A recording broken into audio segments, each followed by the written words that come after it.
Good morning, dear Intriguer, and welcome to Intrigue Outloud. On today's show, I'm joined by Intrigue co-founder John Fowler to discuss a historic visit to China and a new visa-free travel program in Africa. It's all coming up.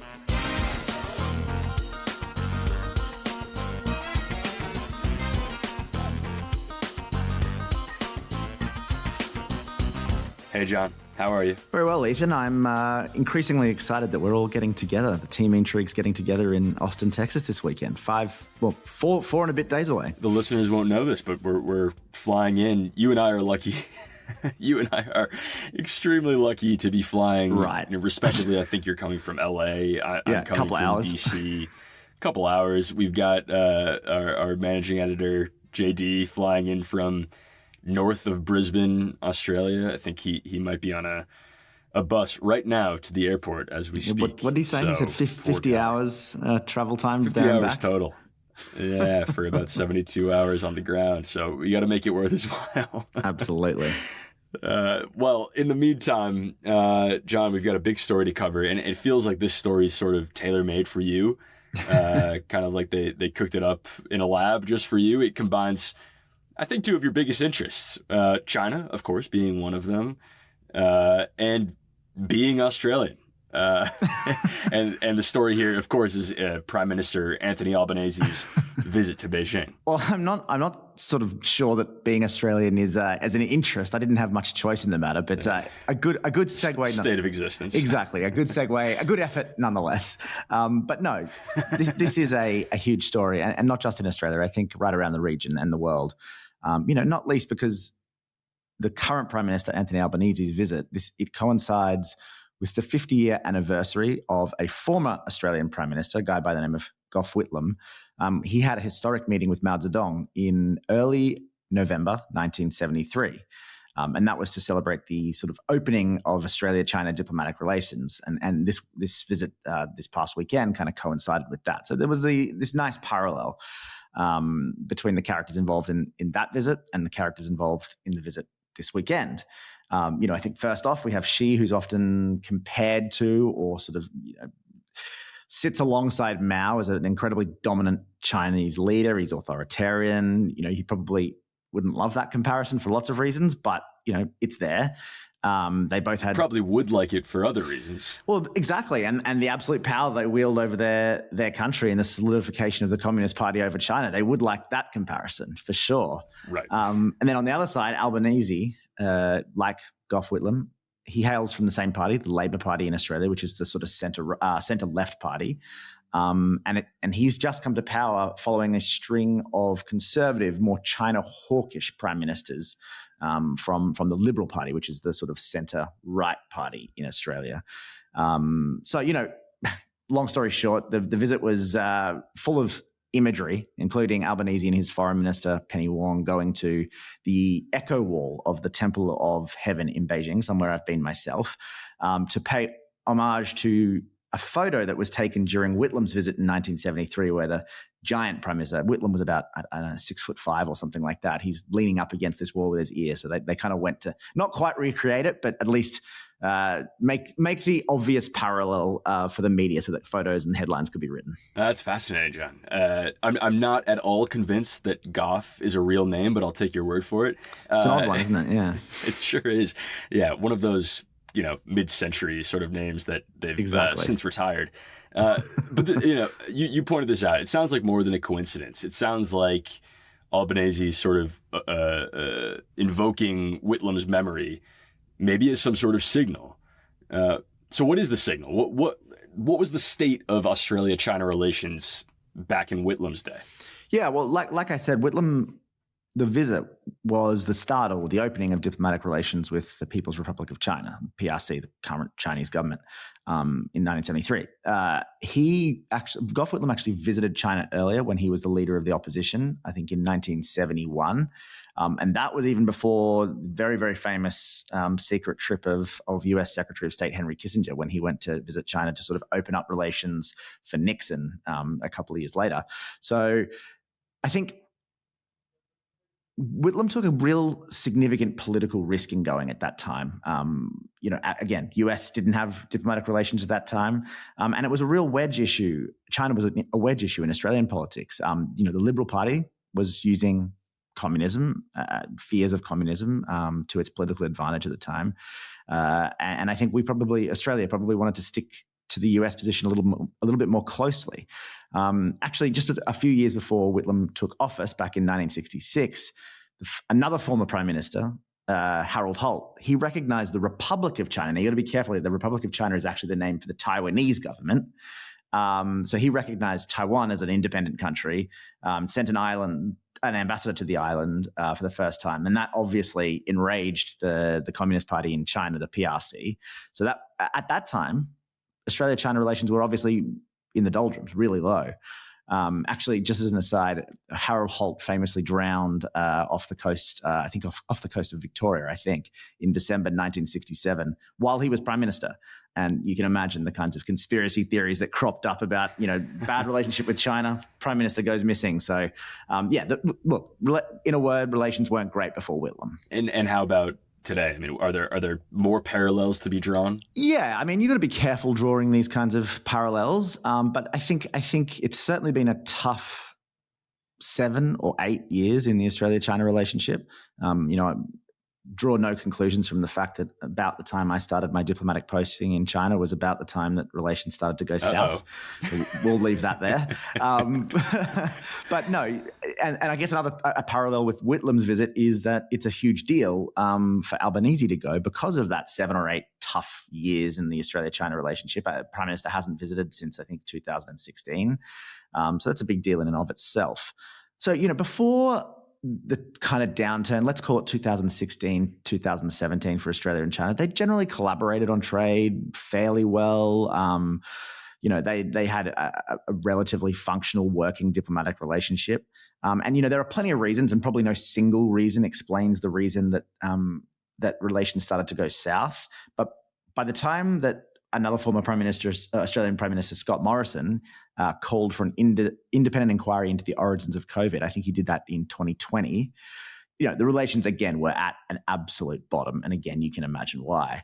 So China kind of retaliated economically. I think you could say they launched a trade war, imposed massive tariffs on several of Australia's largest exports, 40% on cotton, 80% on barley, 200% on wine, all really key exports for the Australian economy, because China's by far the biggest market for Australian producers of those kinds of goods. So the economic fallout had a real knock-on effect and had the potential to be quite significant. At the same time, China's behavior across the broader region, the South China Sea, Pacific, plenty of other areas, it's been getting bolder and bolder. So Australia has been kind of building out its military alliances. It joined AUKUS, folks might remember that, and it's got and now it's got American troops stationed in Darwin in the north of Australia. So these kind of two dynamics happening at the same time that meant that relations got pretty bad there. Well, John, if things were that bad, how did we get to the point where this visit was even possible? It's a great question. I think a few things. The first one is that Australia changed from almost a decade of Liberal Party government in Australia, and they elected the Labor Party last year. And I think this new Labor government, it gives a kind of break in Australian government policy, but it also gave a chance for the new Australian incoming government at the time to sort of start saying the right things that then gives the Chinese political machine the opportunity, should they so wish to take it, to kind of thaw relations. And I think China wanted to do that and probably still wants to do that for a couple of reasons. Firstly, Albanese, Prime Minister Albanese, Foreign Minister Wong and other officials have made a real concerted and obvious effort to turn down the kind of rhetorical temperature on some of China's actions in the region. I mean, I don't think that they're actually doing much substantively less, but they're just talking about it less and probably talking about it more delicately. I think you hear things like, right. We'll cooperate where we can, disagree where we must is a tagline that I think they're using, and disagree behind closed doors, but don't amplify your differences. This idea that, you can kind of keep things under wraps. And I think the strategy's been pretty effective so far. China's reduced tariffs on barley back in August. And I think Albanese's top priority for this visit just gone on the weekend is to kind of convince Beijing to do more of that, to lift more of those tariffs. And then, there's obviously the opportunity of this visit to solidify a reopening of dialogue, of connections between top officials in both countries, in leadership in both countries, so that the next time there's an issue, and there will be an issue, there's more time to talk things through, again, behind closed doors, that idea of doing things directly. So I don't think there's any major breakthroughs from these kinds of visits. We heard some reporting that the meeting between Xi and Albanese was pretty affable, chatted about pandas and Tasmanian devils. I know the AP reported apparently that when Albanese said that Tasmanian devils probably weren't as cute as pandas, Xi Jinping replied that not all pandas are cute, and he cited the Kung Fu Panda movie. So I mean, you've got your views. You've got Xi Jinping's views on that particular movie, if nothing else.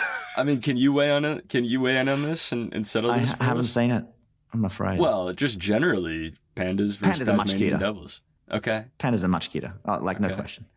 Tasmanian devils are fierce little fellas. You don't mind this? You don't mind that on the record? I don't mind that on the record. I think it's unarguable. It'll stay then. Well, John, I'm mindful of something you said earlier. I love history. I love all the historical parallels you drew there. That Whitlam's initial visit in 1971 actually preceded Kissinger's famous visit. Right. That seems like another parallel, because Albanese's visit comes just about a week before Xi and President Biden, are set to meet at the APEC summit in San Francisco. Yeah, exactly. I mean, obviously there's a very, very different context here than back in the early 70s, but I think it sort of goes to show the role that middle powers like Australia can kind of play in an era of great power competition. Now, I don't know that Albanese was necessarily prepping the ground for that meeting or doing anything like that, but it does sort of show that Australia can go and be part of that and, just generally help dial down the temperature across the region between the West and China and other countries. Obviously Australia's squarely in the US camp, culturally, politically, all that kind of stuff. But I think Albanese understands that Australia isn't big enough to confront China like the US can. We can't do it. We can't afford to confront China, even if they wanted to, which I don't think that the Albanese government does want to, because the simple fact is Australia is still very dependent on the Chinese economy. So I think there's this space that Albanese thinks that can kind of be created between the cultural and political alignment with the US, as I said, and dealing with China on its kind of own terms. I think there's a clip that we were going to play of Albanese speaking to reporters just outside the Echo Wall in Beijing on Monday that kind of shows that. So it's an important relationship. It has changed in 50 years. China has changed. Australia has changed, and the relationship has changed. We're dealing with strategic competition in the region. What is important and what needs to be consistent is the way that Australia deals with our international relations, that we're upfront, that we're respectful, that we deal through diplomacy. And I'm reminded of Kurt Campbell's comments saying diplomacy's back. And we engage in that way in Australia's national interest. It is in our interest to have positive relations. Right, and Kurt Campbell being, of course, the incoming Deputy U.S. Secretary of State. You heard Albanese mention his name. Right, exactly. And, I think if I might just very briefly kind of opine for a bit here, obviously it goes without saying that the less tension in these types of relationships, the better. The less tension between the EU, China, Australia, all these countries, that's a good thing. Australia isn't a major global player like those countries, but it's not insignificant either. And it's important in that region, in Asia. So it's good. It's a good thing that the Chinese relationship's getting better.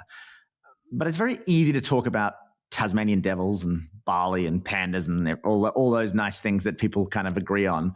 And you heard Albanese talk about in that clip about being upfront and respectful. And the reality is that China over the next decade is going to do a lot of things that Australia is going to have to take a position on. Again, South China Sea incursions, Chinese foreign investment, spying in Australia, which is an ever-present issue. And that's before you get to issues like the Chinese military bases that we have seen potentially in the South Pacific, the Uyghurs in Xinjiang, and of course the big one, Taiwan. So I think we can celebrate these moments, but I think the really telling important moments will come when China chooses, if it does choose, to push the Australian government on those issues. Like Whitlam before him, I think Albanese is hopeful that the issues, when they do arise, and I really do think they will arise, he's hopeful that they can be sorted out with diplomacy and talking, being respectful behind the scenes, which, that in and of itself is something I think we should all be getting behind.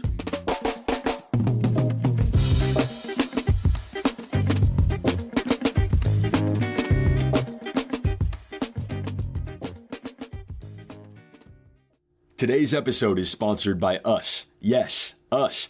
We're joining our friends at The Gist, the L-Vest, Nice News, and Dollar Flight Club to give away $2,000 to one lucky winner. You heard me. $2,000. All you have to do to sign up is click the link in the show notes, add your name and email address, and if you're lucky, you'll have a couple grand at your door in time for Black Friday. You definitely don't want to miss this. All right, welcome back. John, one of the best things about Europe, in my experience, is the fact that you can bounce around most countries without any sort of visa requirements. You can pretty much just have a beer in Austria and then go down to Italy for a glass of wine in the same day and walk right in. And your favorite part is the fact that you can walk right in, not the beer or the wine or the... No, just the ease of travel. You're a man for administrative efficiencies, I see. Yes, well, what you're talking about, obviously, is the Schengen zone and that idea that you can just cross borders with ease. It's an incredible system, I think, not just because I'm a tourist that enjoys it like you, but also, obviously, for businesses and workers in border areas who live in one country. They can be employed in another really easily. Obviously, a lot of folks in the UK are very upset about the fact that they can't do that anymore. I think the benefits are pretty clear. According to one survey, the Schengen zone brings down trade cost by something like 1.5%.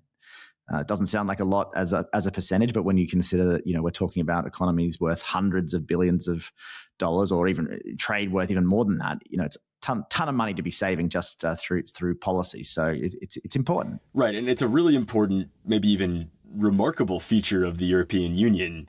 I mean, we don't think about just how much maybe a miracle this is, that these countries that were once constantly at war with strictly demarcated, heavily fortified borders have now done away with those almost completely. Yeah, I think you're absolutely right. I mean, the EU is a bit of a miracle, and the Schengen kind of zone, the Schengen policy is a big part of that. I mean, imagine telling a French person or a German back in 1940 or something like that one day their countries would just have no borders and people would, in the border areas would chat each other's languages and move back and forth. It's sacre bleu. Yeah, sacre bleu, exactly. It's remarkable. But I think the reason we're talking about this, we buried the lead a bit, but there's a similar effort underway in Africa to kind of create a visa-free travel and trade system. I think that it's not a new system per se. I think they originally cooked up the idea back in 2016. The African Union launched an African passport back then. That's only been issued to diplomats and officials, African Union officials so far. But there are some countries, Gambia, Benin, and the Seychelles, that are pretty keen on the idea. They've taken it and they've run with it, and they've started offering visa-free travel for African nationals under this idea of a kind of free movement zone. And then last week, we had President Kagame of Rwanda announce that Rwanda would do the same thing. And then President Ruto of Kenya said that Kenya would also join the program by the end of this year. Kenya out of those countries, Rwanda as well, but Kenya out of those is the biggest deal, I think, because it's one of the continent's biggest economies. And it's arguably one of its most desirable tourist destinations as well. So this policy has a potential for a huge impact, except for the fact that Kenya ranked in the bottom half of the African Union's openness index last year. So there could be potentially a huge gains to be made from this policy if Kenya goes through with it. And Ruto is really singing a different tune, I think, at the moment. At a conference last month, he said, and here's a quote, he said, "When people cannot travel, business people cannot travel, entrepreneurs cannot travel, we all become net losers." And then the whole room apparently stood and applauded, and it was good vibes all around. Imagine a world, John, where entrepreneurs can't travel. I know. It's not a word. It's not a world you would want to live in. No. So a few questions from here. I mean, first, visa-free travel sounds great, but the other feature of the European Union is free trade, a common market, common currency, etc. Among its members. Is that on the table in Africa too? Yeah, that's an interesting question, because you wonder if you can have one without the others, right? Whether they can exist independently or it's part of a broader system. And I wouldn't expect a common market or a common currency in Africa anytime soon. Free trade is certainly on the table. Back in 2019, the African Continental Free Trade Area actually came into effect. Now that rollout has been plagued by delays. COVID happened right as they were trying to get it up and running, and there's been implementation challenges, as you might imagine. But most countries in Africa have signed up to participate, so there's clearly political will to be involved. And if/when it's fully implemented, the dividends, huge, enormous. It'll be the world's largest free trading area the minute it comes into effect. It'll encompass over 1.3 billion people are included in that area. And according to the World Bank, they say it'll help lift, about 30 million people out of poverty. So huge gains to be made. And what do you see as the obstacles to this? I mean, free trade, this broader liberalization program in Africa? Well, security is the big one, right? That's the obvious one. One of many reasons the Schengen zone works so well is because Europe is by and large a peaceful place now. Not saying they don't have their issues, migration, illegal trafficking, all these kinds of things are challenges. But, when you compare it to its past, it is a very, very peaceful continent. And if you compare it to parts of Africa, actually, really the security situation between Europe and Africa isn't comparable. I doubt that Rwanda, which has been more or less at war with the DRC for 30 odd years, I don't think they're about to kind of get rid of all their border infrastructure and welcome free travel across that border just because they want, visa-free travel for business and they think it's a good idea. So there's some really serious challenges. And I think if we're being honest, this idea that we're going to have a free travel zone in Africa is a bit more about eliminating the fees and the administrative burden on applying for visas rather than kind of eliminating border controls like a Schengen zone might have. So it's kind of about reducing the red tape perhaps and the costs rather than getting rid of borders. But I think the Schengen zone, that wasn't built in a day. The EU wasn't built in a day. And I think if these kinds of policies are enacted and they go well and people see change, they have the potential to really change Africa in a big way. So I think these kinds of things are exciting first steps, let's put it that way. It's exciting indeed. I don't know what they drink, what their beverage of choice is in Rwanda and Kenya, but I'm excited to find out. You and me both, Ethan.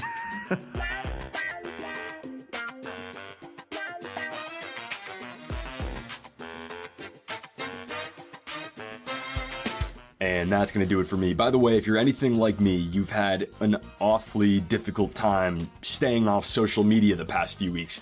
But it's nice to know that there are people all around the world that are just as glued to Twitter as I am. Check out the International Intrigue newsletter to see what they've been tweeting about. In the meantime, I'm Ethan Plotkin. See you on Friday.